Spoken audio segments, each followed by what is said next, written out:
ढेकर जास्त येत असल्यास 5 थेंब बडीशेप अर्क दर 3 तासांनी मधात मिसळून चाटावे. शेवग्याच्या मुळाच्या 5 ग्रॅम रसात भिजलेले हिंगाचे 10 मिलीग्रॅम पूड मिसळून घ्यावे. त्यावर कोमट पाणी प्यावे.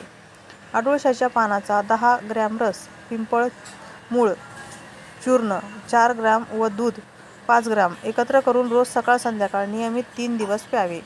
1 ग्रॅम पिंपळ चूर्ण गुळासह रोज सकाळी नियमित 7 दिवस खावे.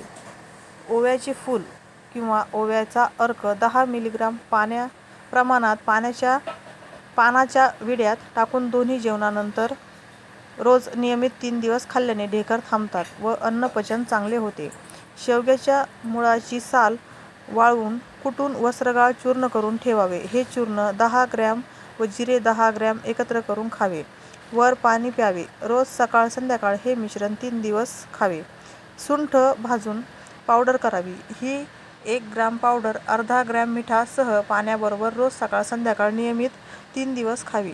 आल्याचा रस, लिंबाचा रस, बडीशेप पावडर, ओवा पावडर व सैंधव प्रत्येकी 2 ग्रॅम घेऊन एकत्र मिसळून दिवसातून 2 वेळा गरम पाण्याबरोबर नियमित 3 दिवस खावे. लिंबूचा 10 ग्रॅम रस, आल्याचा 10 ग्रॅम रस व थोडे सैंधव एकजीव करून रोज